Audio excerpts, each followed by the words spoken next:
खबरों की ओर। इसी बीच बड़ी खबर सामने आ रही है। यूपी में अब चाइनीज मांझे को लेकर कानून बनेगा, जहां मांझे के निर्माण, बिक्री, उपयोग पर रोक लगेगी। बता दें कि पीड़ितों को मुआवजा देने का प्रावधान किया जाएगा। यूपी सरकार की जल्द सख्त कानून लाने की तैयारी है। इसको लेकर विशेष तैयारी की जा रही है।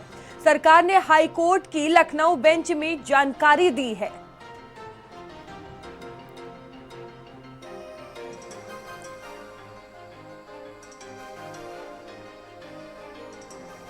और संदीप हमारे साथ जुड़ चुके हैं। संदीप, चाइनीज मांझे को लेकर देखिए लगातार मामले सामने आते थे, बड़ी संख्या में लोगों की जान भी गई है, कई लोग घायल भी हुए हैं। अब देखिए इसको लेकर योगी सरकार पूरी तरह से सख्त है, बाकायदा एक कानून बनने जा रहा है।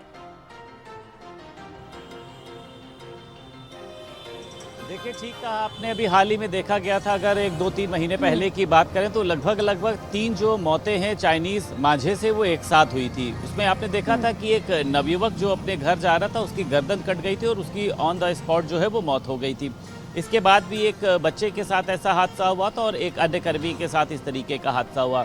अब इलाहाबाद हाईकोर्ट की देखिए सख्ती के बाद उत्तर प्रदेश की योगी सरकार, हालांकि मुख्यमंत्री योगी आदित्यनाथ ने पहले भी ये निर्देश दिए थे कि अब अगर इस तरीके की कोई दुर्घटना होती है तो उसके ऊपर हत्या का मुकदमा दर्ज किया जाएगा। तमाम दुकानों की सघन चेकिंग की गई थी, लेकिन हालात देखिए जस के तस थे। जब कोई मौत हो जाती थी, जब कोई दुर्घटना हो जाती तो पुलिस वाले जो होते थे वो 4 टीम बनाकर जाते थे, दुकानों के आगे वीडियो बनवा के कार्रवाई को दिखाते थे, लेकिन उसमें कुछ होता नहीं था। देखिए अब ये है कि उत्तर प्रदेश सरकार जो है वो 6 सदस्यों टीम के साथ एक नया कानून जो है वो तैयार किया जा रहा है कि किस तरीके का उसका मसौदा होगा। और ये बताया जा रहा है कि इस कानून का नाम उत्तर प्रदेश घातक मांझा अधिनियम जो है वो रखा जा सकता है, जिसमें तमाम तरीके के प्रावधान तो पहली बात तो ये होंगे कि कोई भी दुकानदार जो है वो चाइनीज़ मांझे को ना बेचे, और अगर वो बेच रहा है तो उसके ऊपर किस कानून के तहत, किस धारा के तहत कार्रवाई की जा सकती है, और अगर उसके बावजूद भी कहीं पर इस तरीके की कोई दुर्घटना सामने आती है तो पीड़ित को मुआवजा दिया जाए। क्योंकि देखिए ये ज़रूरी भी है, दुकानदार सिर्फ मांझा नहीं बेच रहे हैं, दुकानदार जो है वो मौत की तार बेच रहे हैं। और इतनी सख्ती लगाने के बाद, इतने वीडियो वायरल होने के बाद आप समझिए कि अगर चंद रुपयों के लिए कोई दुकानदार चाइनीज मांझा बेच रहा होगा तो आप उसकी मनस्थिति समझ रही होंगी कि जान जानी है तो जाए, लेकिन सिर्फ पैसा है। और इसी के साथ साथ देखिए आपने देखा होगा कि चलो दुकानदार के पास नहीं मिल रहा है, जहां जुगाड़ है सिर्फ वही मिल रहा है, लेकिन ऑनलाइन भी ये मांझा मिल रहा है। अगर कोई भी जो है वो व्यक्ति चाहे जो पतंग उड़ाने का शौकीन है, वो ऑनलाइन पर किसी भी साइट पर जा सकता है और वहाँ से वो अगर चाइनीज़ मांझा डालता है तो वो तमाम तरीके की रेट लिस्ट है, तमाम तरीके की जो क्वालिटी वाले मांझे हैं वो सामने निकल कर आ जाते हैं। अब आप समझिए कि पतंग उड़ाने वाले तो पतंग उड़ा रहे हैं, लेकिन उन्होंने किसी के परिवार के मुखिया की डोर को काटने का काम किया। तमाम वीडियोस मैंने देखे, कई तरीके की घटनाओं को कवर किया।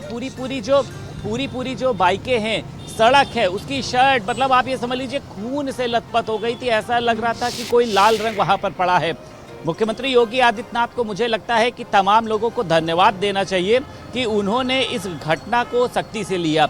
अब 13 जुलाई को देखिए एक कोर्ट के सामने जो है वो डीजीपी की बात करी जाए, स्टेट टैक्स की बात करी जाए, पर्यावरण की बात करी जाए, गृह विभाग की बात करी जाए, ऐसे तमाम बड़े अधिकारियों को वीडियो कॉन्फ्रेंसिंग के सामने प्रस्तुत होना होगा और उनको बताना होगा कि हम इस दिशा में क्या कर रहे हैं। चाइनीज़, देखिए कोर्ट ने ये भी कहा था कि चाइनीज़ मांझा जो है वो कहाँ से बन रहा है, इसका हब कहाँ पर है, उस पर रोक लगाई जानी चाहिए। दुकानदारों को भी मोटिवेट किया जाना चाहिए, लेकिन देखिए दुकानदार मोटिवेट ना हुए।